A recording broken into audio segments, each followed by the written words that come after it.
Hello guys, so nandito tayo ngayon sa special episode ng The Red Door Podcast. 10th episode din to syempre. Oh yes, at saka kung mapapansin mo special talaga kasi yung setup natin sa likod, talagang pang Halloween yung datingan, no? Tapos special siya kasi ano bang season ngayon? Ano nga Halloween. bang araw ngayon? Ano na ngayon? October 31. October 31 ngayon. Syempre Halloween ngayon. So, minake sure natin na yung mga stories na i-share natin ngayon is yung mga, hindi ko naman masasabi, pero mga pangdiinan. Mga Halloween tier na na stories. God tier. Hindi, sa akin, hindi, ewan ko, basta pakinggan nyo na lang. Pero ayun nga, maraming salamat sa mga nanonood ng podcast namin. Tapos patuloy na sumusuporta sa amin, yung mga nagsisend ng super thanks sa YouTube. Tapos may Patreon na pala kami. Yung link ng Patreon namin nalagay namin dito. You can support us through Patreon din to make, syempre para maging magagamit namin yung funds na yun for improving our content. Kung gusto niyo mas madali, GCash yan, post namin. GCash number. Ayan. So yun nga, since Halloween episode ngayon, huwag na natin patagalin to. Oo, kasi alam ko na marami na sa inyong nag-aantay ng mga nakakatakot na stories. Yes. So, sino mauna sa atin? Siguro, sige ikaw, mahaba ba yung mga mo? Medyo mahaba tong ko. Pero ang ginawa ko kasi, since special nga yung episode natin, naghanap ako ng mga stories na ang pinagkuhanan ko nito is sa Reddit. Naghanap ako ng mga top stories sa Reddit. So ready ka? Oo, Reddit ako dito. So bago ako mag-umpisa dito sa first story ko, meron ako nabasa dito na trivia before. Ang sabi nila, an estimated 30 million Facebook accounts belong to people who have died. Oh. Okay. Pero makes sense, di ba? Makes sense, oh. Actually, yung account ni Daddy open pa. Open pa. Ako, personally, meron ako sigurong sabihin na nating lagpas 10 sa friends ko na wala na mayapa na or sumakabilang buhay na. And ito, may i-share nga muna ako sa yung nakakatawang story, nakakatawa na nakakatakot. Kasi before, meron kaming katrabaho, nag-work ako sa BPO, meron kaming katrabaho na kung tawagin namin mami. So, pag mami, ito yung mga madalas magtinda ng food. So, naging close na siya sa amin lahat. Kasi kumbaga kung kukuha kami ng lunch, sa kanya kami kumukuha, order kami, tapos merienda. Pwede pa yan yung bayad mo sa sahod na lang. Oo, tama. Yan. Kaya napalapit talaga kami sa kanya kasi talagang siya hindi siya yung madamot na kailangan. Agad, bayaran mo agad. Tapos petsa de peligro, no? Oo, yan. Yan ang sa amin makakatulong. Unfortunately, nitong pandemic season, sumakabilang buhay siya. Itong si Mami. Hindi ko na lang papangalanan. Pero nalungkot kami that time kasi hindi namin akalain na isa siya na magiging ayun na nga na biktima ng COVID din ba? Oo, COVID related din. Pero may isa pa siyang sakit tapos COVID. Napalala nung So kami alam namin na wala na si Mami ganyan. Pero siya, friend ko pa rin siya sa Facebook. Isang gabi paps, nagse-cellphone ako. Normal na cellphone, Facebook. Maya na lang nag-pop out sa Messenger ko yung chat head niya. Tumunog. Hindi ako syempre takot ako kasi alam ko alam ko na wala na siya. Tapos nakita ko siya na biglang nag-chat sa akin. May chat as in, di ba? Tutunog tas may one. Oo, tas may one. Ganyan nakita ko. Tapos ako pa naman yung mag-isa na sabi ko, putik na yun. Sabi ko, ano ba to? Nagpaparamdam. Tapos naglakas loob na lang ako. Nabuksan yung yung message. Buksan yung message. Tapos pagtingin ko, virus. Mga phishing link. Okay. So, kinonfirm ko sa mga ka-work ko kung naka-receive din ba sila. Ayun, naka-receive din naman Pero sila. creepy pa rin yun, ha? Oo, nakakatakot para sa akin, di ba? Kasi alam mo yung nananahimik ka, gabing-gabi nagfe-Facebook, tapos biglang makikita mo na nag-chat sa'yo. Di ba? Nakakatakot. So, itong so yun, at least isa lang. Yeah. Itong isi-share ko sa inyo na story is shinare ni Nathan sa Reddit 9 Mahaba years yan? ago. Medyo mahaba. Nathan lang. Nathan. So, si Nathan is my girlfriend. So, sa umpisa ng story niya, kinukwento niya yung positive characteristics ng girlfriend niya. Kasi parang feeling ko sobrang nasaktan siya dun sa accident na nangyari dun sa girlfriend niya. So, kinukwento niya na itong girlfriend niya is yung typical na girlfriend. Yung sweet, mapagmahal, maalaga, ganyan. Tapos, unfortunately, noong August 7, 2012, sumakabilang buhay siya dahil sa car crash accident. Okay. So 3 sasakyan yung nagbanggaan. And sad to say, isa yung girlfriend niya dun sa mga naging biktima nung car crash na yun or collision. Tapos ngayon, sobrang nalungkot siya. Itong si Nathan, naisip niya na hindi i-delete yung Facebook ng girlfriend niya kasi may option may access siya. May option ka, Paps, eh. Kasi alam ko meron dyan yung legacy settings. Oo. Ako nakaset yung sa akin sa kapatid ko eh. Yung parang halimbawa, para in case na may mangyari sa'yo, may option yung kung sino man yung pinag-alatan mo nun na parang i-memorialize yung account mo. Okay. Pero ito, Paps, yung story na to 9 years ago. Napaka-plain pa lang. Wala pa siguro niyan dati. 2012 nangyari yung accident. Napaka-plain pa lang nitong Facebook na to. So, ang parang pinaka-ano niya lang, alam niya, may access siya doon sa Facebook ng girlfriend niya. Yan. Ngayon, sabi niya, doon sa story niya, hindi niya binubura yung girlfriends niya. Ay, hindi niya binubura sorry. Hindi niya binubura yung Facebook account ng girlfriend niya kasi minsan, pag kunwari may birthday ng girlfriend niya, magpo-post pa rin siya sa timeline. Kung ano nila, kung anniversary nila, magpo-post siya. Ganon. Nagpo-post siya sa wall. Ang tanging pinagbilinan niya lang ng Facebook account ng girlfriend niya is yung mama ng girlfriend niya. Binigay niya yung username and password. Pero that time, 2012, yung mga nanay niyan hindi pa masyadong babad sa social media. Ito yung mga time na hindi pa natin nire-request na paghiwalayin yung Facebook ng mga matatanda. Kasi hindi pa sila masyadong active sa Facebook. Okay. So August 7, 2012, after a year and 1 month, September ng 2013, nagulat siya, Paps. May na-receive siyang isang message galing sa Facebook account ng girlfriend niya. Account niya mismo? Oo, sa account niya, nag-message yung girlfriend niya. Okay. So ikaw, pag nangyari sa'yo yun, ano yung mo? Ano yung magiging initial reaction mo? Una, magugulat ako. Tapos, bigla ko maaalala na, baka mama niya. Yun nga, tama ka dyan. So ganito, para sa mga viewers natin sa YouTube, ipapakita namin sa inyo yung convo. Pero para sa mga listeners namin sa Spotify, ikukwento ko na lang sa inyo and ipapakita ko sa inyo. Okay. Ang unang message ng girlfriend niya, which is ang name is Emily, ang sabi, hello lang, plain lang na hello. Ang sabi ni Nathan, who is this? It's really weird receiving messages from Emily's account. Tapos hindi sumasagot. Nag-send siya ng question mark. Tapos sabi ni Nathan, okay, well. Tapos bigla niyang naisip na baka yung mama ni Emily ang nagme-message. Kaya ang sinabi niya, well, in the future, please send me messages from your account even if you wanna discuss her page. Ang sinagot lang ni Emily, hello. Ganun lang. Tinay.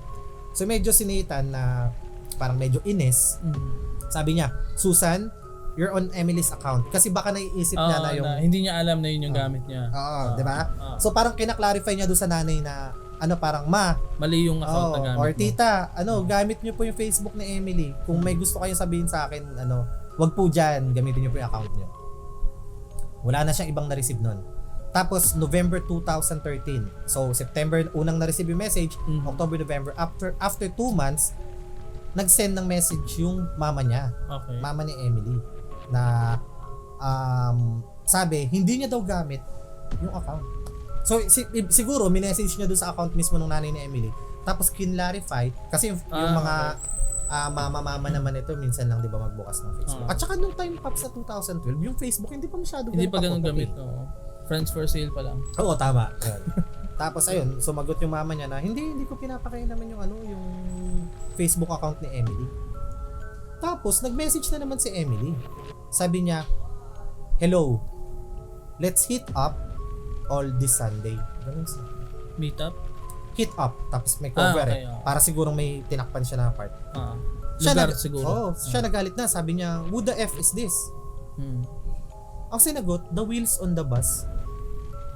So, sabi ni Nathan, please tell me who you are. So si Nathan, this time, gulong-gulo na. The wheels on the bus. Parang ano to? Sino to? Ano nangyayari? Bakit ganito siya sumagot sa mga tanong ko? Parang walang sense. Tapos, natuklasan ni Nathan kasi sinubukan niyang i-type yung message na sinend sa kanya yung let's hit up all this Sunday. Nakita niya, Paps, na sinend niya na rin pala yun before. Tapos yung wheels on the bus, sinubukan niyang i-search dun sa convo nila. Napag-usapan na pala nila yung wheels on the bus before nung parang nagkakatuwaan sila na naisipan nila mag-travel ni Emily Tapos naisip nila na ano bang magandang patugtugin habang bumibiyahe tayo. Tapos parang nag-joke ata siya, sinabi niya wheels on the bus. So ibig sabihin, yung mga messages na nare-receive niya dito sa convo nila ni Emily is mga recycled message. Ibig sabihin, mga sinend niya ng message before. Pero weird pa rin, di ba? Weird pa rin yung ganun. Tapos, ito yung nakakatakot na part. February 2014. So bale 2 years na. Almost 2 years almost na. 2 years na. 2012 nangyari yung accident. Naka-receive siya ng messages 2013. Pag pasok ng February 2014, yung mga photos ni Nathan, bigla na lang nakikita niya na tinatag ni Emily yung sarili niya doon sa mga photos. Photo niya? Nakasama siya? Hindi. Ito nga nakakatawa. Nakatag sa mga empty spaces na solo picture ni Nathan. Ipapakita ko sa inyo yung example nung mga photos. Ito, Paps, kung makikita mo yun. For example. Di ba? Solo. Parang may mukha. Oh, yun nga, di ba? Solo picture ni Nathan na nakaupo siya sa sofa. Tapos sa likod niya, may parang may square yan. May square yan dati. Ito. Oo. Kung familiar kayo sa sa old format ng Facebook, pag may nakita kayong picture, pwede nyo itag yung sarili nyo doon eh. Pipindutin nyo lang yung mukha nyo doon, tapos lalagyan nyo ng pangalan. Tapos automatic, matatag yung sarili nyo. Pero may option yung iba na sa privacy settings na hindi nila inayaan yung gano'n. Pero nung 2012, ang Facebook walang option para maging restricted yung yung privacy. Kahit sino pwede magtag sa photo. Ano pansin niyo, Paps? Tinatag ni Emily yung sarili niya sa mga photos na wala naman siya. Either sa likod ni Nathan. Ito pa yung isa, nakaupo siya sa sofa. Tinatag ni Emily yung sarili niya. So siya, parang napapaisip na siya, sino to? Sino tong ang creepy nito. Pero hindi niya kagad inisipan ng something related sa paranormal eh. Inisip niya na siguro may gumagamit ng Facebook account ni Emily. Tinatakot. Pinagtitripan siya. Yun. Tapos ang nangyari, nagtanong siya sa mga friend ni Emily. Meron ba sa inyong may access sa account ni Emily? Lahat ng friends ni Emily sinabi na wala daw silang access sa account ni Emily. Pero napansin nila na may mga weird activities dun sa Facebook ni Emily. Pati sila, napansin nila yung ganun. Kaya ang ginawa nila, in-unfriend nila si Emily. Pero siya sa sarili niya, hindi niya magawa yung ganun. Kasi yun na lang yung memory niya. Yun na lang yung memory nila eh. Pero ang ginagawa niya, Paps, minimake sure niya na yung security ng Facebook na yun is, sila lang. Sila lang. Gamit. Casual siya na nagpapalit ng password. Tapos, binibigyan niya rin naman sa mama ni Emily. Parang ganun. March 2014, out of frustration, nag-send si Nathan kay Emily ng message sa Facebook. Sabi niya, why are you doing this? Why do you keep tagging her? Mama? Hindi. Sinabi nung... Oo. Parang kinonfront na ni Nathan. Mama niya. Hindi, dun kay Emily. Sa Emily pa rin ang account. Okay. Parang iniisip niya na kung sino man ka yung man gumagamit. nito, bakit mo to ginagawa sa akin? Bakit ba't pinapakailaman mo yung Facebook ni Emily? After 10 days, saka lang siya naka-receive ng message. Ang na-receive na message ni Nathan is pa rin, hello. Tapos nag-send ulit, hello, nakatatlong hello. Tapos sabi ni Nathan, this is actually devastating. I don't know why you enjoy doing this. Tapos ang sabi ni Emily, OMG, cinnamon scented candles. Tapos sabi naman ni Nathan, go to hell. Sabi naman ni Emily, why are you doing this? So ibig sabihin, Paps, yung mga parang umiikot lang yung recycled messages lang yung mga sinesend. Parang naisip niya, ano ba to? May bug ba? May something. Pero medyo weird specific, no? Ano yun? Actually, yung cinnamon scented candles na yun is sinasabi ni Nathan kay Emily. Parang before. Parang may napag-uusapan na sila na gano'n. Kasi every time na isi-search niya yung mga messages, nakikita niya na mga recycled message. Tapos, hindi pa rin siya tinitigilan, Paps, nung Emily. Nagsisend ng message katulad nito. We should make our own jam. JFC Samantha. Different. No chance of passing. How many? Garage side door. Side. Tapos L, tapos may quotation. No chance of passing. Hindi naman siya na-weirdohan nito kasi kagaya na nga sinabi ko, mga recycled messages yung sinesend siya. So naisip niya na mag-take muna siguro ako ng break. Hindi ko muna siguro pansinin itong mga messages ni Emily. Kasi naapektuhan na rin yung yung emotional state niya kasi 'di ba, since malungkot nga siya ng time na to sa pagkawala ng girlfriend niya. Naisip niya na parang lalo pa siyang naguguluhan. Imbis na ano nga siya, nagmo-move on, ganyan. Tapos nagme-message pa rin yung Emily, sabi, baked beans on toast. I don't know, I just said, yo, ask Nathan. Tinatawag na siya sa pangalan niya. Which is, hindi naman weird kasi sa convo naman nila, meron naman talaga gano'n. Sabi ni Nathan, I don't know what's happening. I don't know how you're still doing this. Please stop. Nagmamakawa na si Nathan kasi sobrang affected na siya. Sabi ni Emily, please stop. I don't know what's happening. Nathan, I don't know what's happening. Tapos nag-umpisa na mag-send ng mga kakaibang messages itong si Emily na hindi maintindihan ni Nathan. -12, -15, ganun yung mga sinasend na message. Sabi niya, may jumpers in the dryer and it's really cold out. Really cold out. Cold. Nathan, please stop. Cold. Dito na nahintakutan si Nathan. May sinend si Emily na message na original message. Hindi ito recycled message. Ang word is FRE space EZIN space G. So kung babasahin mo, freezing.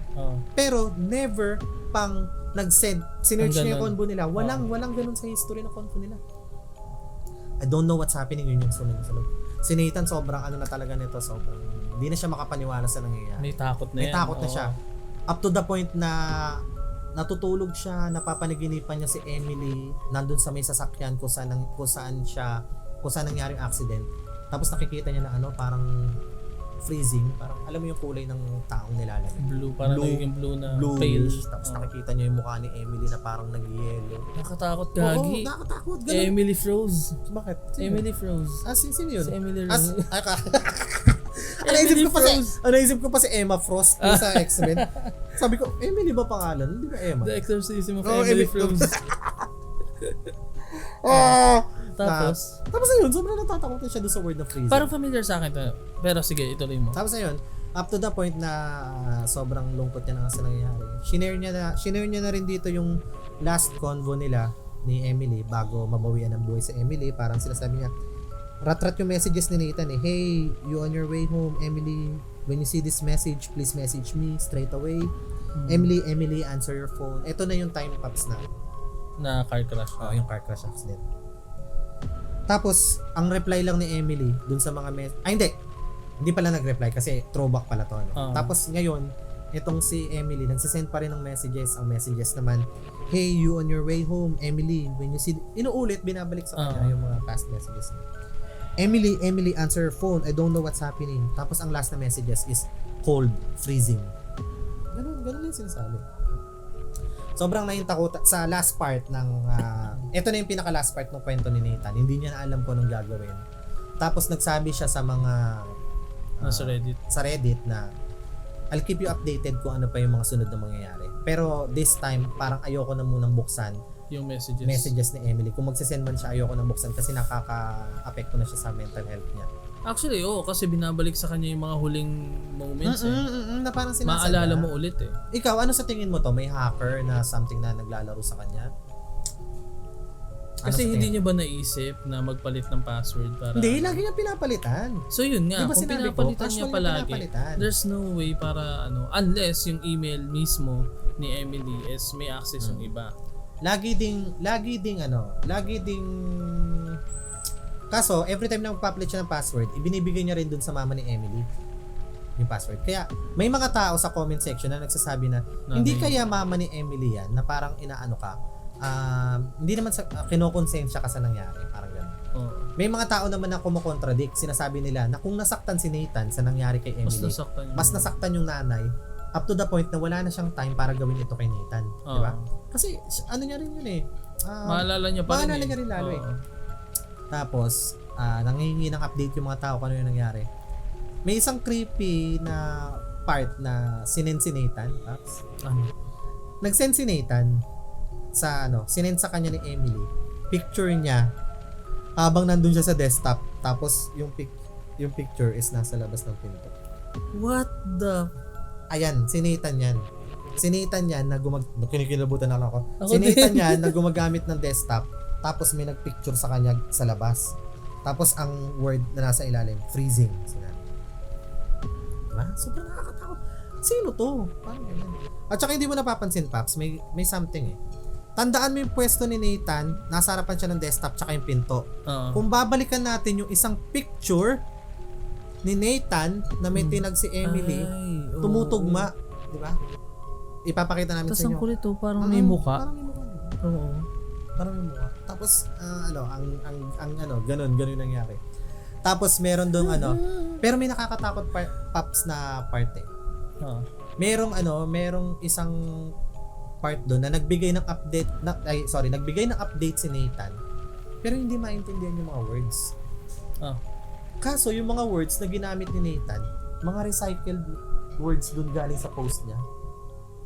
So pati si Nathan, Yun na rin? nga nakakatakot. Tapos after nung Pops, wala na naging update.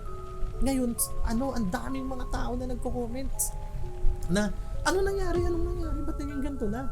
Iniisip nila, Pops, na si Nathan is, nasa ano siya? Naapektuhan na. Hindi, na baka gawa-gawa lang ni Nathan lahat. Nasa ano siya? Parang, yun? Denial. Oo, denial parang siya. gano'n. Nasa in denial stage siya dahil doon sa nangyari. Tapos, ang ginagawa niya siguro dahil may access naman siya sa account Siya na ni lang Emily. yung gumagawa. Siya na lang din yung nagme-message sa sarili niya. Kasi nangyari din sa kanya sa last part Nung nagbigay siya ng update, 'di ba? Nagkaroon din ng walang sense yung mga update na sinend niya. Tapos yung mga words is galing din dun sa words na pinost niya. Well, sobrang sumikat nitong kwento na to sa internet na up to the point na ang daming gusto manghingi ng update. Ang dami na ko curious kung totoo ba to or baka sabi nila lang karma farming kasi parang sa Reddit, 'di ba? Sa Reddit uso yung ganun. Uso yung ganun parang nag-aano ka, gusto mo lang makakollect ng maraming karma Pero points. di ko mag-gets yun. Para saan ba yun? Yung karma Na-exchange points? ba sa pera yun? Hindi, naman meron eh. siyang privilege na parang kunwari, kung gusto mong gumawa ng isang subreddit na group, kailangan mo ng 100,000 na karma. Parang ganun. Yung mga ganun. Tapos ayun, ultimo nga yung Snopes, Paps, yung Snopes na website. Yung pang-check kung original. Gusto nilang i-debunk kung ano itong nangyayari. So hindi pa rin nadedebunk? Hindi pa rin. Nagkaroon ng interest. Namatay yung thread, Paps Wala na naging update simula nung last na yun. Pero, hindi ko masabi rin. Nung time na to, 2012, sobrang nakakatakot to pag mabasa mo Tsaka ako, habang binabasa ko, kinikilabutan ako. Ikaw, ano sa tingin mo yun? Hindi ko alam Kasi alam mo parang yung way lang. Tinatry ko to isipin logically Yung way lang para may mag-chat sa'yo or makareceive ka ng chat from someone is kailangan may magta-type dun sa kabila. Oo. Diba? Pero hindi, paano kung malayo naman yung pagitan ng chat Hindi naman Paps na chat dito, seconds magre-reply siya, seconds magre-reply ulit Malalayo yung agwat. Kasi nga, year 2012, ito yung time ng tao, ito yung time na yung mga tao hindi pa babad sa Diyan? Alam ko kumalat yan sa Facebook dati. Nabasa ko yan Nabasa mo to kaya pati pala yung picture na yan, nakita ko kaya din pala yan sabi dati. mo medyo familiar Familiar. Nabasa ko yan. Hindi ko sure kung yung mga nakikinig sa atin ngayon is familiar din dito. Pero kung may thoughts kayo about doon, comment nyo. Ako hindi ko maalala kasi parang 2012 ang pinagkakabalaan ko ata yan. Mafia Wars, Friends for Sale, yung mga nabanggit mo kanina. Ayan. Ikaw, may share ka? Ayan, may share ako na kwento. Tinignan ko lang kasi may nag-message dun sa group chat natin. Oo, yan sabi. Kasi may group chat kami sa The Red Door Podcast PH. Sinend ko yung link dun sa group natin. Yung okay. group natin, Horror Stories and Urban Legends PH. Tama ba? Ano yan? Nakikita nyo yan? Ano yan? Private group yan sa Facebook. Ano yun lang, mag-request lang kayo. Request Tapos lang introduce lang kayo ng konti. Kasi may mga questionnaires yan Yep. Para lang malaman namin na hindi kayo si Emily. Kasi di ba, mamaya biglang sumasali kayo tapos mga ano pala kayo, no? Oo. Mahirap yan. So yan, yung kwento ko ngayon, ako naman, meron akong ikukwento. Yung kukwento ko is nangyari to sa isang sikat na convenience store. Hindi ko na lang sasabihin kung ano yung convenience store na yun. Pero yung mga convenience store, syempre, is di ba? Kilala sila for what? Pagpagan. Well, actually, pwede mo ikabit yan. Pero yung convenience store kasi kilala siya for being open 24 hours. Yes. Yan, 24 hours. Kaya, lagi din pinapagpagan. Oo. Kaya, Timo, kung ikaw connect mo yung mga convenience store pinapagpagan, so mapapaisip ka, so ibig sabihin ba, madaming multo doon? Oo, no? Diba? Kaya, dapat sa mga convenience store, pagka may mga nawawala sa inyong mga item, huwag yung agad ibintang sa tao mo. Sa tao. Check muna kasi baka yung mga naiwan na Yan. So yung kwento na to, may dalawang teenager na, kasi uso yun yung mga parang part-time mag-work ka dun sa convenience store. Kasi madaling makapasok, hindi ganun ka-strict yung ano. Correct. Tsaka tumatanggap sila ng 4 hours lang. Yun. Hindi sila kailangan full-time. Part-time. Ito naman, yung convenience store na to, yung shift nila is between 12 midnight to 4 a.m. Grabe naman shift. Yan. Yun yung literal na graveyard Shift, no? salong-salo mo lahat ng ano. ng multo. Oo, devil's hour nandiyan na rin. So yun, since nag-work sila ng overnight, medyo bored sila madalas kasi nung oras na yun, literal na patay na oras kasi di ba may papasok, panaka-naka lang. Papasok lang dyan, either bibiling yelo or bibili ng minsan lasing pa. Lasing, bibili ng ano. Tapos yun, most of the time nakaupo lang sila, minsan kwentuhan. Pero yung as usual sa mga convenience store, merong security, may CCTV dyan, di ba? So itong convenience store na to, meron siyang CCTV na naka-set up sa store. Merong isa na nakatapat sa newspaper stand.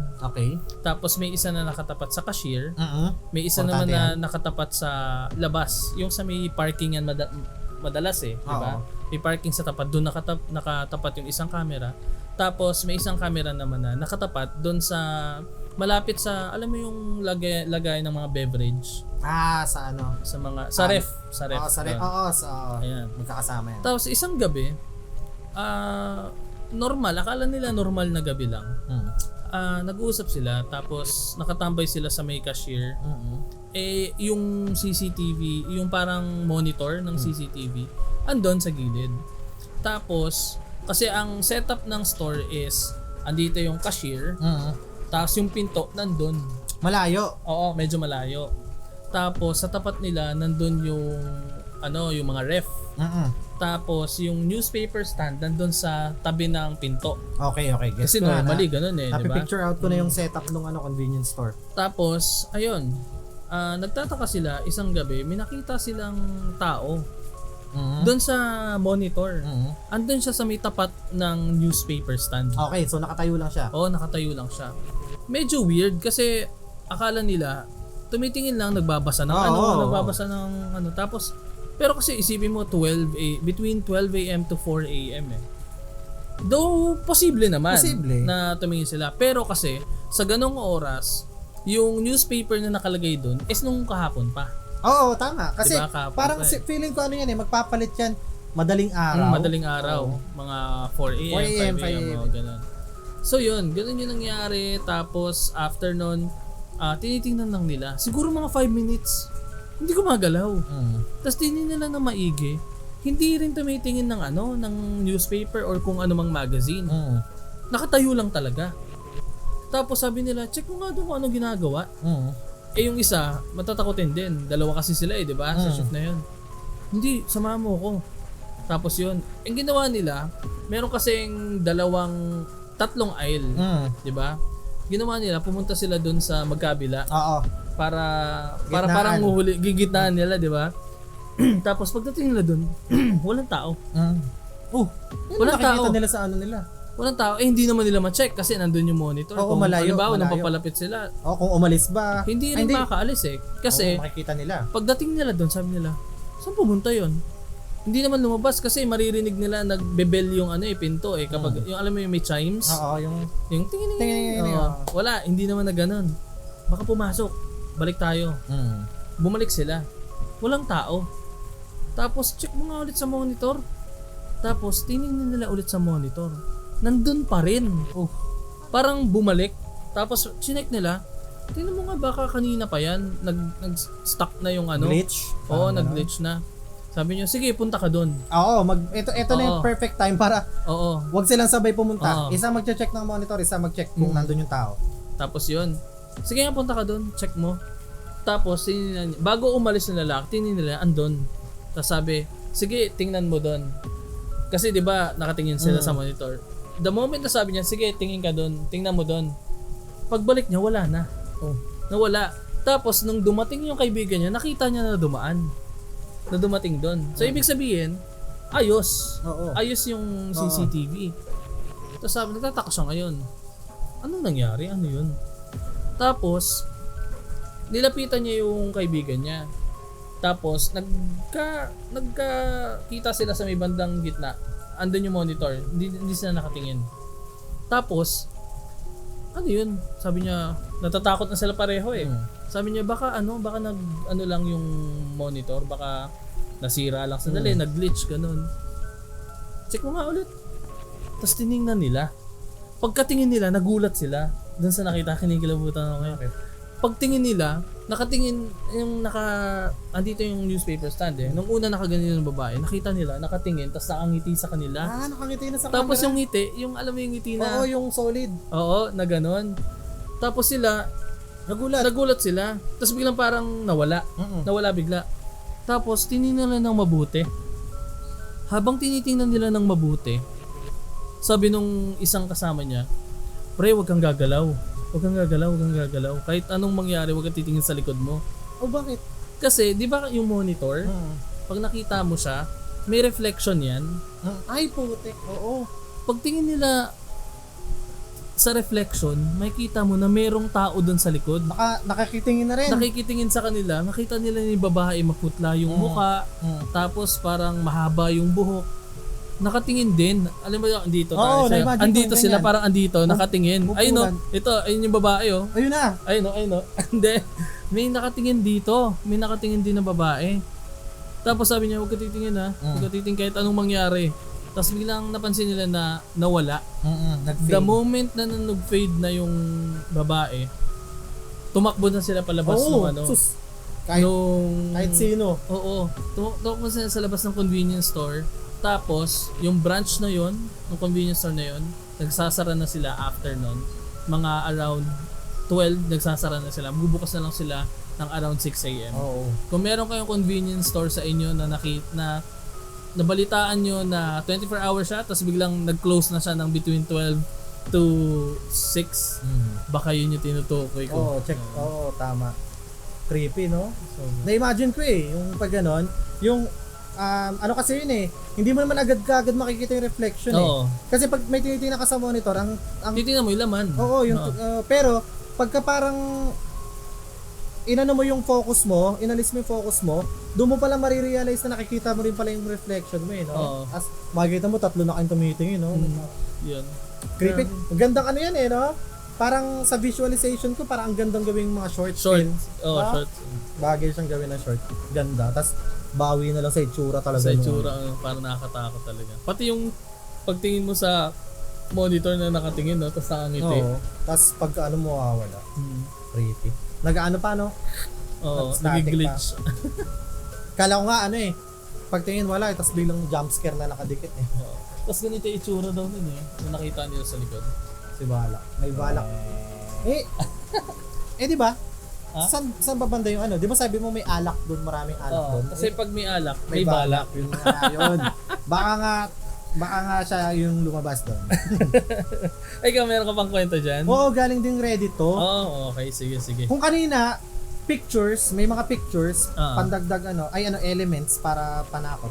Ito naman, sound. Audio. Kasi kwento to ngayon lang to first time to First time lang to. Kwento kasi to ng isang babae na nag-download ng isang ang title ng app na dinownload niya is Sleep as Android. Okay? So kahit i-check nyo yung Play Store nyo ngayon, makikita nyo pa rin tong application na to, Sleep as Android. Okay? So itong na to, Paps, tong app na to, marami siyang nagagawa. Pwede siyang alarm.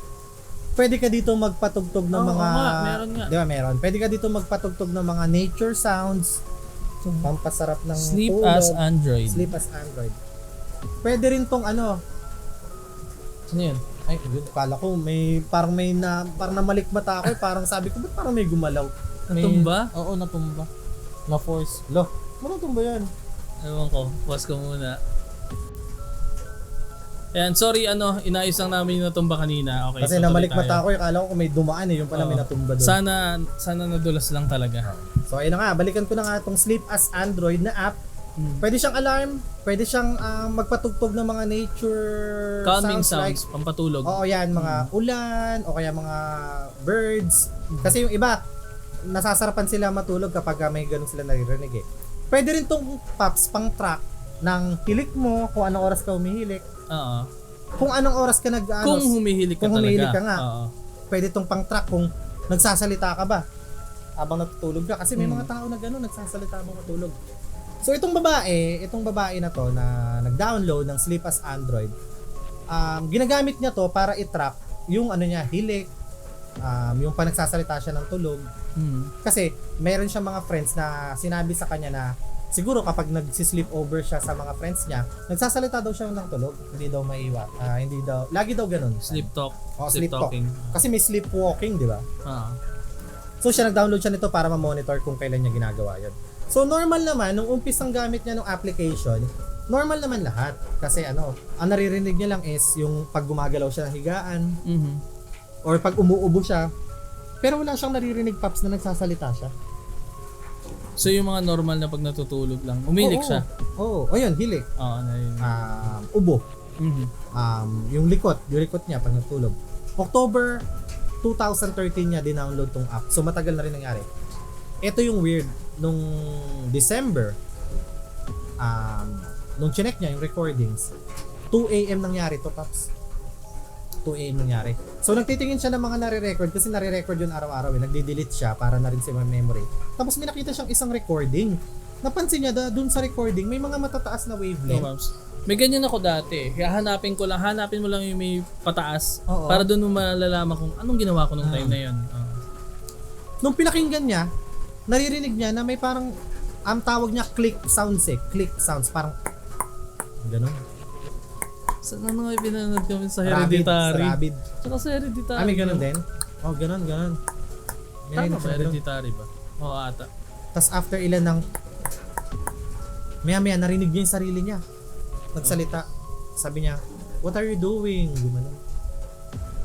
Ganun. Alam niya, boses niya. Sabi, "What are you doing?" Tapos, ang bilis na may nagsalita na low voice. Sabi, "Nothing." Parang gumanon. Meron. Oo, mamaya sabi lang nothing. Gumanon.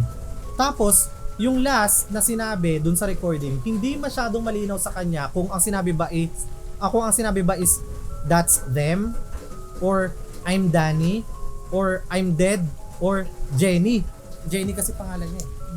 Ngayon, nung in-upload niya itong sound file sa Reddit, medyo hindi malinaw Pero may mga sound engineers. May mga sound engineers na tumulong para i-enhance yung sound, yung audio.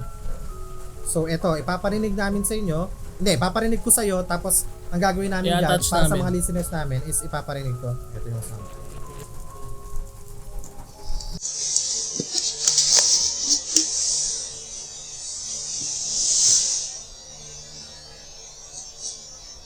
What are you doing? Okay.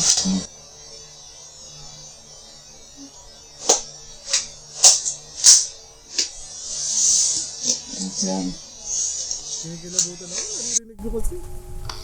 Yun, ganun lang. Sorry, nag-mess Ganun lang yung narinig mo? Parang nothing. Ano yung Hindi ko narinig yung what are you doing. Ay, sinabi niya what are you doing. Di bale, i-attach namin dyan. Pero narinig ko lang yung nothing. Parang lalaki na Di ba? Lalaki. Ngayon, may mga nagko-comments na mga sound engineer, yung mga marunong tumingin ng mga hertz or yung mga pitch ng sound. Na-detect nila, Paps, na malayo yung boses nung nagsabi nung nothing sa boses ni Jenny, nung babae. Kasi nung sinukat nila yung hertz, syempre, babae siya, yung boses niya, mataas yung pitch niyan. Nung sinukat nila yung nagsalita nung nothing, masyadong malalim yung boses, Paps. Actually, kung i-analyze pa nga, masyado siyang malalim para sa boses pa sa boses ng lalaki. So imagine mo yung boses ng lalaki na nagsabi ng nothing, mas malalim pa dun. Ina-detect nila. Tapos, sinubukan nilang i-analyze kung ano yung sinabi dun sa last part. Hindi talaga malinaw Pero, pwedeng sinabi yung pangalan niya, which is Jenny. Pero ako, nung pinapakinggan ko, ang naririnig ko, I'm Danny. Meron din mga tao na ang narinig is, ang sinabi daw, I'm dead. Parang ganun. So, nakakatakot, di ba? Parang, yung isipin mo, ano yung nangyari? Tapos, after daw nung incident na yon, ginagamit niya pa rin naman yung app, pero hindi niya na pinapakinggan yung mga recordings. So, ginagawa niya na lang pan-track nung mga nung hilik niya, ganun. Yung ibang Kaso masama, pag hilik niya, bigla may nagsalita na, ang ingay mo. na gano'n, na sinita siya, Oo. Pero nakakatakot no? Hindi, nakalimutan ko palang detail na nung gabi na yon na na-record yon is kasama niya rin pala yung anak niya. Kasi yung anak niya takot matulog mag-isa. So kasama niya doon sa kwarto. Lalaki o babae? Lalaki yung anak niya. Pero napakalabo na yung anak Ganun niya yung yung boses. magsalita. Since ang boses ng bata is Matinig din. matinis din, bata pa. Hindi pwedeng sa kanya manggaling yung word na nothing. Ngayon, nagbabasa-basa ako ng comments, Paps, natatakot na ako dun sa idea na yon. Pero mas natakot pa ako dun sa comment nung isa. Yeah. Kasi may nag-comment doon na Redditor din, na Reddit user, na sinabi na baka possible daw siya na biktima siya ng home invasion. Oo, tapos pinapaking pang... Hindi. So yung time daw na yon is may nakapasok na siguro sa kwarto niya. Kinukuha Yung naririnig na yung natin gamit. na sound na ganon is baka nag-alungkat ng gamit. Oo. Tapos siya, syempre tulog siya, baka Nag-react siya. Nag-react siya. Na para sinabi niya, what are you doing? Pero ano siya nun, half awake. Tapos siguro, kasi napansin niya, Paps, na nung sinabi niya, what are you doing? Tumigil yung clicking sounds eh. Oo. Tumigil yung, parang bigla nag-pause. Tapos bigla nagsabi ng nothing. Gumano. Iniisip nila na baka sa sobrang panic nung pumasok doon sa bahay niya, nung nagsalita siya ng tulog, alam mo yung instinct na wala, parang gumano. Pero, normally kasi, Mm. ginagawa lang yun ng kung nakatira ka lang din sa bahay na yun. Kasi kung home invasion siya, kasi ibang tao yun, pag sumagot ka na, ano ginagawa mo? Oo. Dali ka na kagad Oo, eh. no, may gagawin na kagad Oo. sila sa'yo, no? Pero, kung kasama mo sa bahay yun, Pwede. anong ginagawa mo? Hindi, Oo. wala. Wala. Pero, dalawa lang sila ng anak niya nakatira doon sa bahay na yun. Doon tayo papasok sa investigasyon natin ngayon. Feeling ko, Sige, sa mga kasi binigay ano. mong impormasyon sa akin, anak niya to. Kinukupitan siya. Oo, pwede, no? Pero kukupit ka alas 2 na madaling araw. Oo, kasi tulog eh. Anong bibilin mo doon? Hindi, para bukas. Pero, bad yun, ha? Sa mga listeners natin, huwag yung gagawin yun. Pero naisip ko, Oo. Hindi, Pwede. ang nakakatakot kasi talaga is yung tunog na.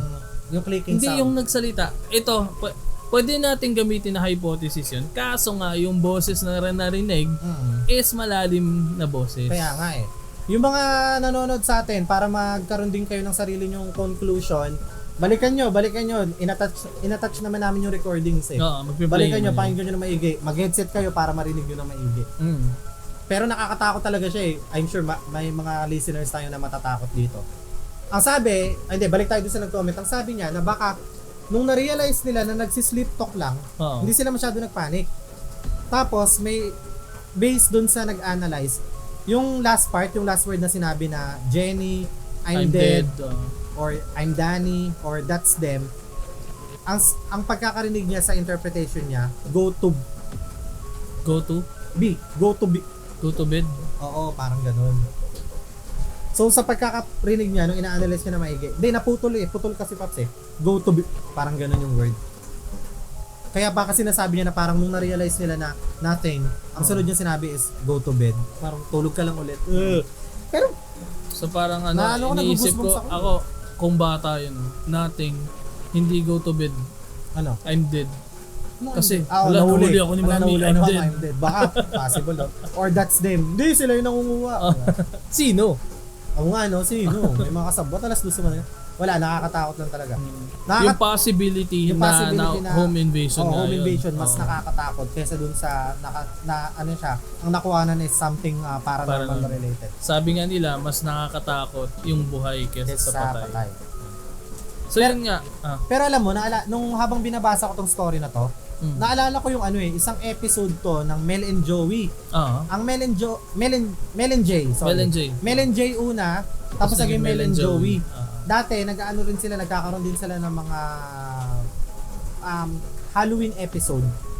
Kilala mo yung singer na si Cookie Chua? Oo. Cookie Chua. Meron siyang isang parang performance na kumakanta siya, Paps eh. Kapatid ni Cookie Monster. Hindi. Ewan ko, baka related kay Mary Cherry Chua. May isang episode siya na kumakanta siya ng yung kanta na yung kung ang lahat ay may katapusan, yung Ay, parang may narinig ba dyan? Oo, may sumasabay sa kanya. Creepy. Sabi nga nila, meron din ganyan kay kay Ed Sheeran. Ayun, naalala ko to. Oo. Sigurado ako mga dyan. Alam mga niya yan, oo. Bata dyan na yung may sumabay na heart, Oo. Saan nga bang part Actually yun? kapag kung papakinggan mo siya ngayon, maririnig mo pa rin Oo, 'yun. try nyo. Hanapin nyo yung Thinking Out Loud ni Ed Sheeran. Tapos, mag-headset kayo. Doon sa part na, ano yun? Oh, darling. Anong lyrics nun? Darling, I will. Ano yung Basta. lyrics? Ande, Darling, I sa will YouTube, be loving you. Pwede nilang i-search till ano. 70. Ayun, my heart. May sasabihin na bata na, heart. Gagano. Oo. Pakinggan nyo maigi. Nakakatakot.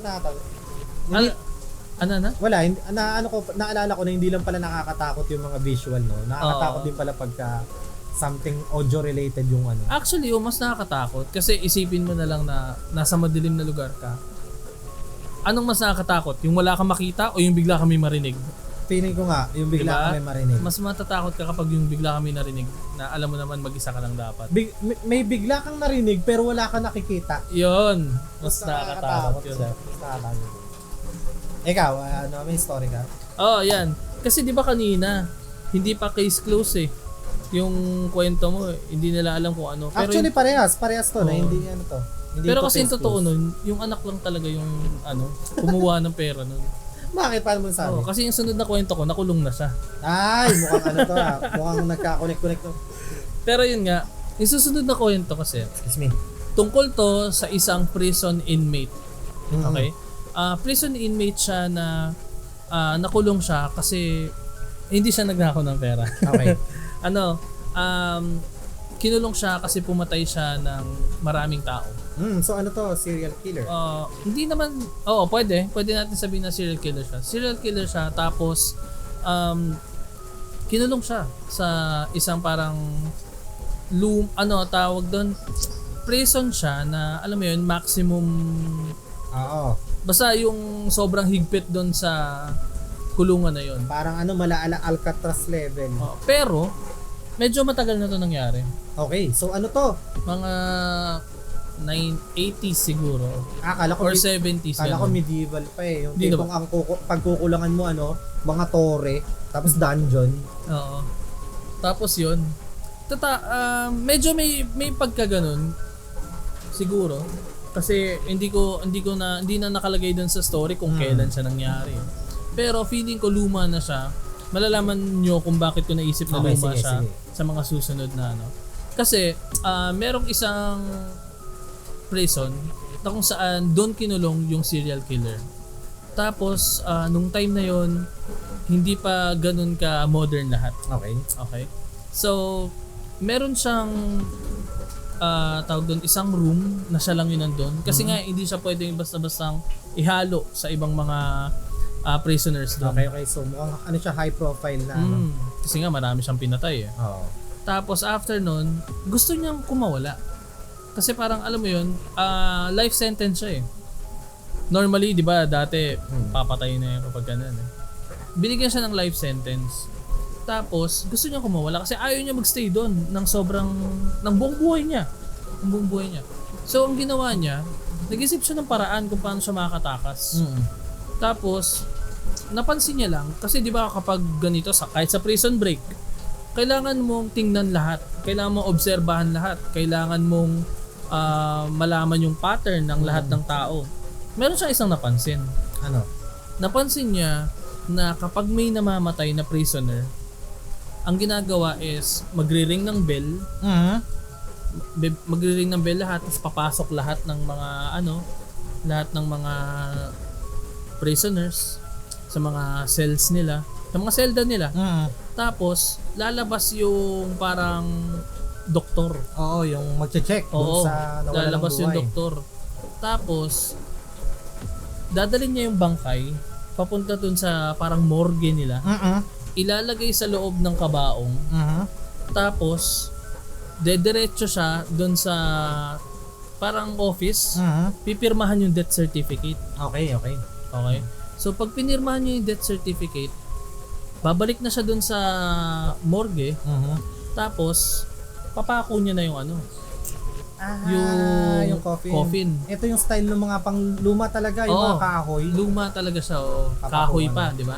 Tapos after nun, yung doktor na yon dadalhin yung kabaong sa sementeryo. Sa labas na ng ano yun labas na ng prison. Oo. Tapos, siya magliligbing dun sa So, obviously luma talaga. Oo, luma. So yun. So sabi niya, nakaisip siya ng paraan. Kasi parang, alam mo yun, parang, may nakikita akong loophole dito Kasi, napansin niya, na kapag dinala na yung kabaong sa loob ng morgue, hindi pa sinasara kagad. Pumupunta muna yung doktor papunta dun sa office para pirmahan yung death certificate. Tsaka siya babalik para isara yung Oo. kabaong. Oo. Yun nga yung So ikaw, may naisip ka ba kung ano yung pwede niyang gawin? Based dyan sa kwento mo, naisip ko na magpanggap siyang patay para Patay. makawala. Pero kasi 'di ba i-check muna siya ng doktor. Ayaw nga pala, no? Ganito yung naisip niya na paraan. Naisip niya na sige, kailangan kong kaibiganin yung doktor. So, kinaibigan niya. Nung nakuha niya yung loob ng doktor, sinabi niya sa doktor na gusto ko na talaga umalis dito. Nagsisisi na ako sa mga kasalanan ko. Yung doktor nung una, hindi pwede. Kahit na sobrang naalam ko na mabait kang tao, na alam kong wala ka nang gagawing masama, hindi pa rin pwede. Pinilit niya yun, siguro mga 3 taon. After 3 years, pumayag yung doktor. Tapos, sige, ganito yung plano natin. 10 days from now, ganito yung gagawin natin.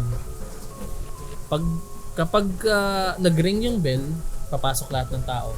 Siya, hindi siya papasok. Pupunta siya diretso sa morgue. Kaso medyo madilim yung morgue, di ba? Tatago lang siya doon since madilim naman.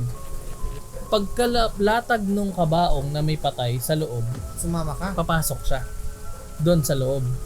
Tapos, pupunta siya yung doktor pupunta sa office para pirmahan yung death certificate. Tapos, babalik doon, sasara. Oo. Ngayon, pagbalik nila, pag ililibing na, bubuksan na ng doktor yung kabaong para makatakas na siya. Makawala. Makatakas Sa na buhatan. siya. Oo, sa buhatan ang nangyari. Ngayon, nagantay siya 10 days na lang. 10 days, di ba? So, nung araw na mangyayari na yun, ayun na, ready na siya. Alam niya na kasi na yun yung araw na makakawala siya sa kulungan. So, ang ginawa niya, nag-ready na siya sa selda niya. The moment na narinig niyang nag-bell, pumunta siya diretso dun sa morgue. Okay. Nagtago siya dun. Madilim na yung morgue, di ba? Sinunod na yung plano? Yung morgue, sobrang dilim. Pero nagtago siya dun sa pinakamadilim na part para hindi siya makita talaga. Kasi baka may ibang pumasok eh. Correct. So anong nangyari, pagdating niya dun, narinig niya na pinasok na yung kabaong. Nung narinig niya na lumabas na ng kwarto yung doktor, pumasok na siya sa kabaong. So para medyo masikip eh. So siniksik niya yung sarili Dalawa niya. sila eh. Oo, dalawa sila. Siniksik niya yung sarili niya para baka kasi mamaya pag sinarado hindi masara eh. Yun. Ayun, nasara naman. Pagbalik ng doktor, sinara pinako. Tapos naramdaman niya na umaandar na. Parang niload na sila Sa dun kalesa siguro. sa karwahe, ganun. Tapos yun na, dinala na sila dun sa sementeryo. Pagdating sa sementeryo, naramdaman niya na nilatag na sila dun sa baba, sa hukay. Tapos naramdaman niya na may natatakpan sila ng lupa.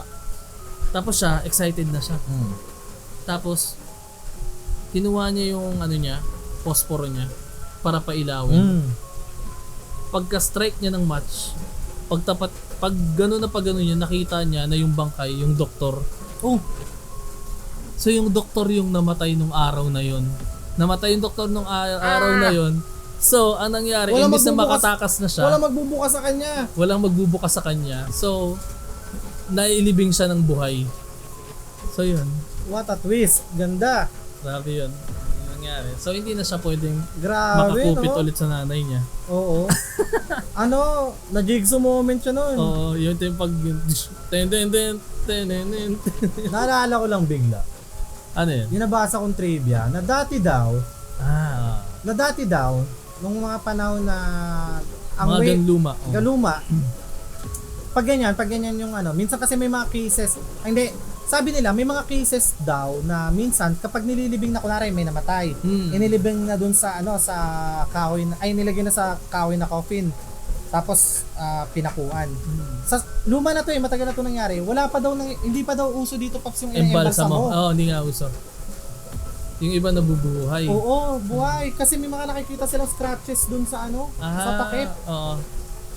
Ngayon, naisipan nila ng paraan na kapag may namatay, may inilibing, Oo. nilalagyan nila ng tali sa Tali. loob na nakakonek sa isang bell. Yung bell nasa sa taas, di ba? Eh, hindi ko alam, parang ganyan. Oo. Kasi, naalala ko nung napanood natin yung Danan ba yun? May mga ganun yung di ba? May bell. May bell. Ngayon, kapag buhay yung tao, may option siya na i-ring yung bell Oo. para maligtas siya. Para malaman na, Buhay buhay. siya. Oo. Buhay siya. Oo. Doon ang galing yung Saved by the Bell. Save by the Save bell. by the bell. Oo. Tapos, syempre, kailangan may isang tao na i-assign para bantayan kung Oo. tutunog yung bell. Sila yung mga nailagay sa graveyard shift. Graveyard shift kasi pag gabi sila. Di ba? Kaya doon ang galing yung graveyard shift na word tsaka yung Saved by the Bell. At yun po ang bagong kaalaman galing kay Tito James. Pero hindi sa boxing din naman, di ba? May Saved by the Bell. Oo. Pagka yung mababanatan panakot ko na sana oo. pero wala lang, naalala ko lang bigla habang kinukwento. Pero ang ganda ng twist nun Pero alam mo ba na parang kilala ko kung sino yung nahuli na yan, na killer. Sino? Kasi yung next story ko is about Tukol sa. alam mo ba hindi ko na dapat i-share tong story na to. Pero Bakit? nakita ko rin to sa Reddit kasi kaso sabi ko parang ang simple niya. Hindi ko na siya share. Minsan pero nga yung mga simple pa yung mas Pero dahil nakakatakot. connected to doon sa sinabi mo. Kwento to ng isang babae na hindi connected kasi sa sa kwento niya. Kwento to ng isang babae na pumapasok sa office. Well, hindi siya connected kasi office eh. Matagal na pala nangyari yun sa'yo eh. Pumapasok siya sa office, tas ang uwian niya na is gabi. Mag-isa lang siya sa apartment niya nakatira since hindi sila nagsasama pa ng boyfriend niya, pero may boyfriend siya. So, usual na gabi. Papasok siya sa work, uuwi, magpe-prepare ng dinner. Tapos pagtapos na siya mag-dinner, papasok na siya sa kwarto niya, mag-uusap sila ng boyfriend niya. Okay. Same routine, laging ganun. Naiba lang yung routine niya nung nangyari tong kakaibang incident sa buhay niya. So, umuwi siya galing work, tumuloy siya sa kitchen para mag-prepare ng pagkain niya, kumain siya, tapos after niya kumain, oras na ng pahinga, pupunta siya sa kwarto niya para kausapin na yung boyfriend niya. Di, nakikipag-usap siya sa boyfriend niya, siguro chat-chat sila. Tapos, Hindi niya kasama. Hindi niya kasama, hindi sila nagsasama, kaya chat-chat. Maya paps, nahulog yung cellphone niya. Nahulog. Carpeted naman yon, kaya okay lang. Siyempre, pag nahulog cellphone mo sa lapag, anong una mong gagawin? Kunin mo. Dadamputin mo. Dinamput niya na parang hindi niya dinamput ng gano'n, dinamput niya na yung kasama niya yung ulo niya. Pag damput niya nung cellphone niya, nakita niya na mayroon sa ilalim, may something sa ilalim. Okay. May nakita siyang tao na Nakatago. Nakaganon. Okay. Pero hindi nakaharap sa kanya.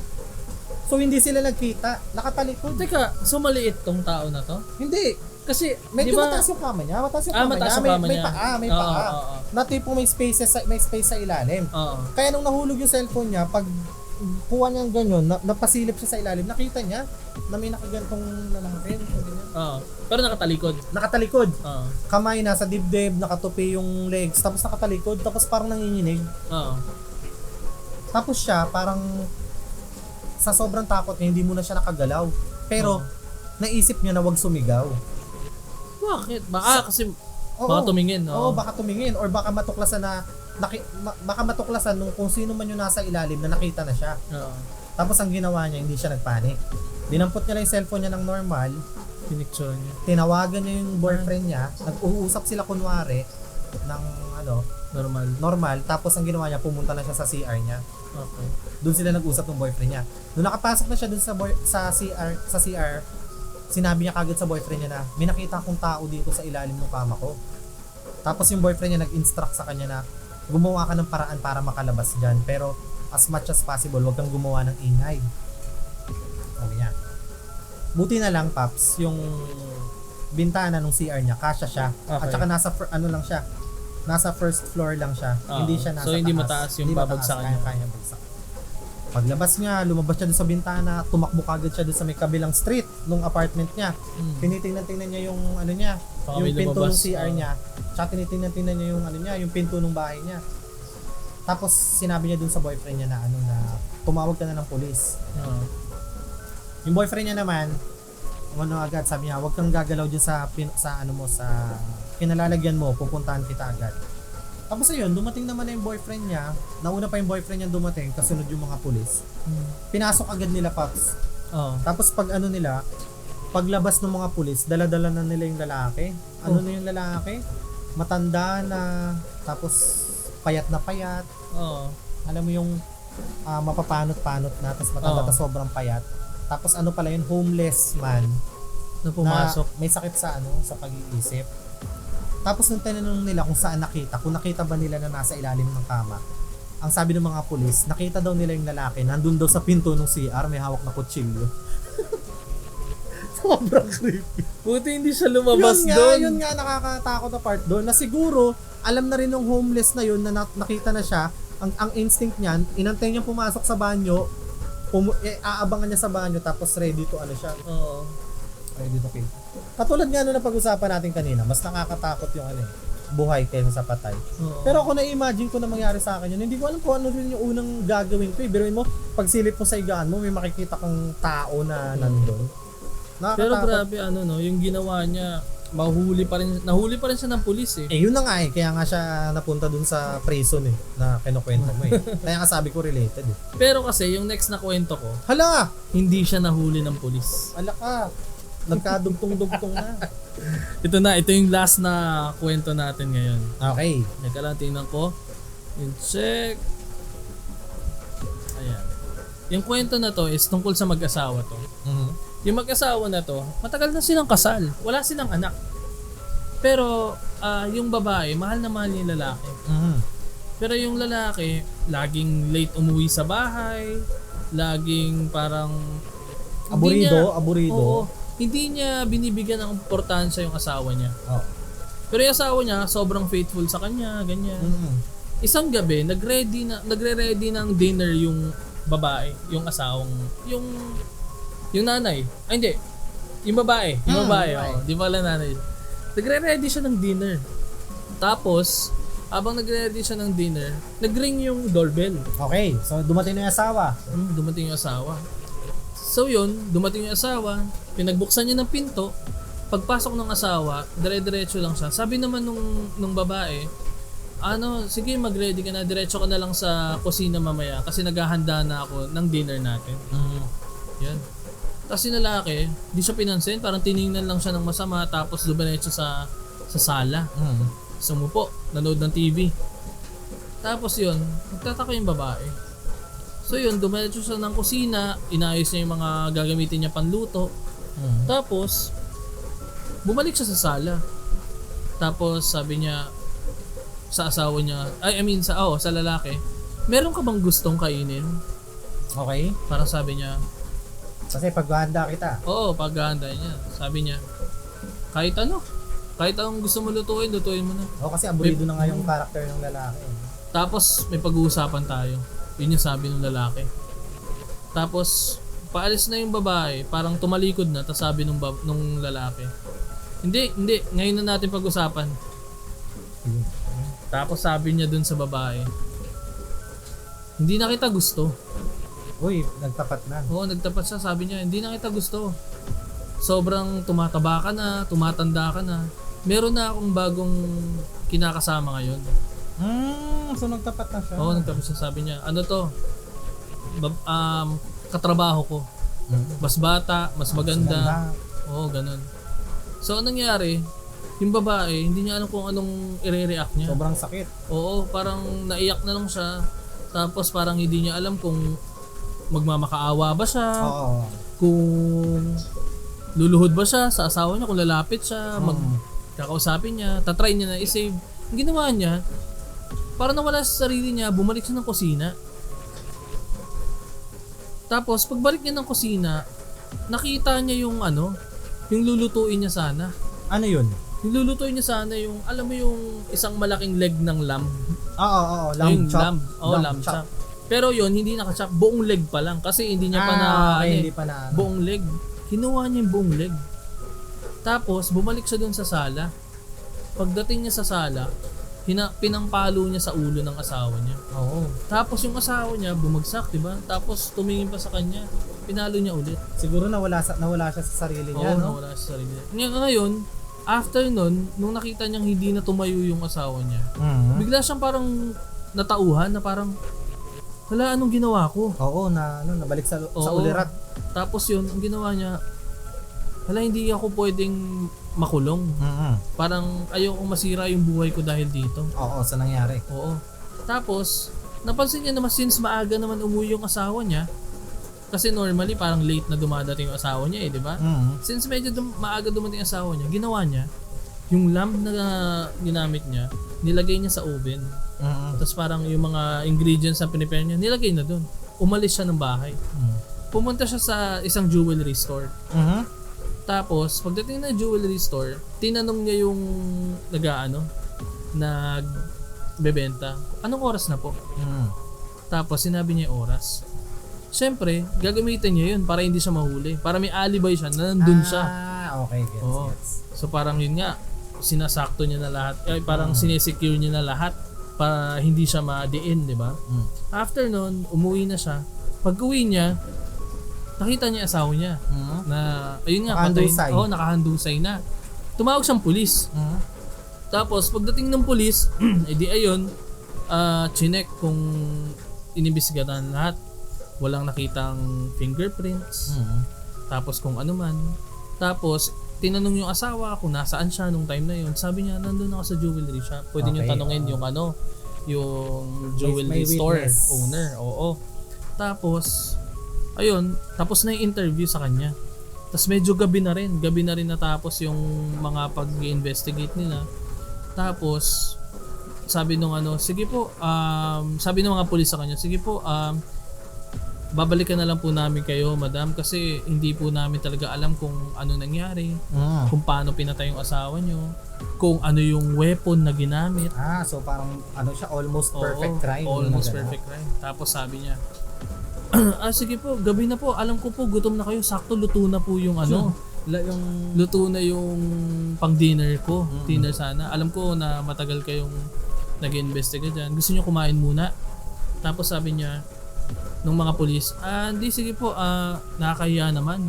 Pero napilit niya rin yung mga pulis na kumain. Pagdating doon sa kusina, kinuha niya sa oven yung lamb chop. Yung lamb. So, pag-serve niya, ayun, kumain naman sila. Pero sa isip ng babae, yun na yung perfect crime. Kasi yung pinaka-ebidensya na kailangan ng mga pulis, kinain na, tas buto na lang yung natira. Oo. So yun yung doon natapos ang kwento. So parang yun yung isa sa mga perfect crime na story na medyo dark nga siya kung iisipin na ayun. Yun yung kwento na yun. Pero di yan, pagka may mga pa yan, malulusutan, pa yan, may mga butas pa yan Oo, may butas yan, yung ulo ng asawa niya. May butas. Pero grabe pag in-autopsy parang sasabihin, in-autopsy, kunwari, Blunt items. Blunt. Parang nahampas to ng lamb chop. Tapos sabihin, hindi naman siya. makakapagturo kapag nahanap yung lamb chop, tapos mga pulis, putik na kain na namin, nag-jigsaw moment sila.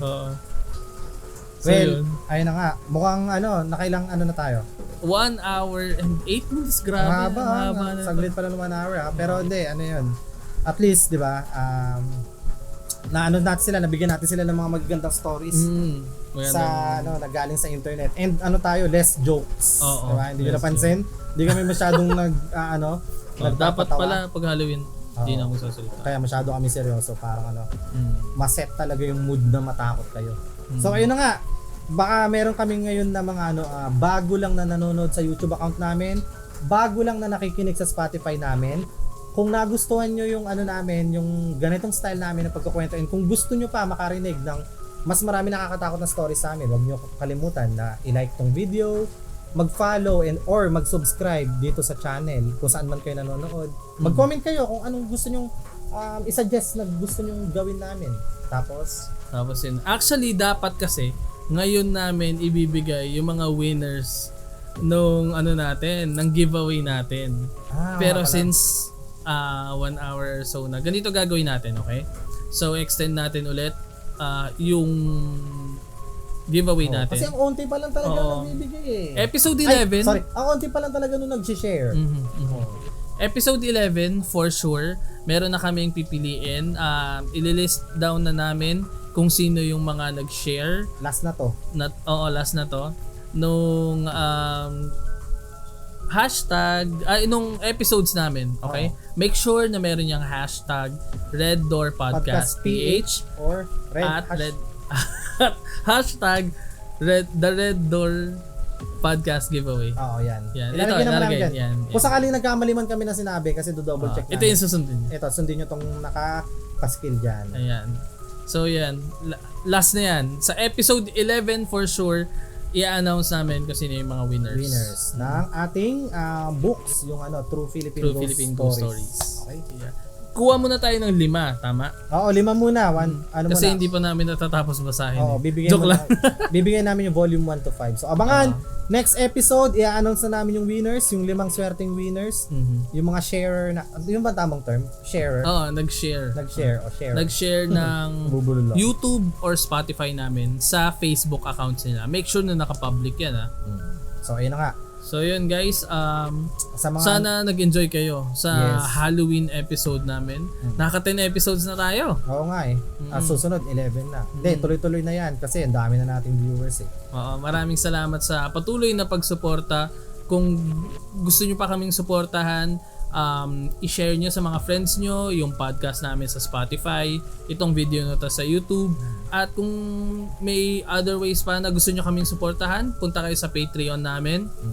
Ito, yung website ng Patreon namin. At syempre, sa YouTube, pwede kayong send ng super thanks, and kung ano man. Or support nyo kami sa kanya-kanya naming channel. Ang TikTok ko is Tito James Zoo. YouTube ko, James Zoo TV. TikTok ko is Tito Ian Lee, and then yung YouTube ko is Ian Lee Eschelia. Okay, so ayun na nga. So hanggang sa muling pagkikita. Ayun, maraming salamat guys. Kita-kits sa susunod na episode. Bye! Bye!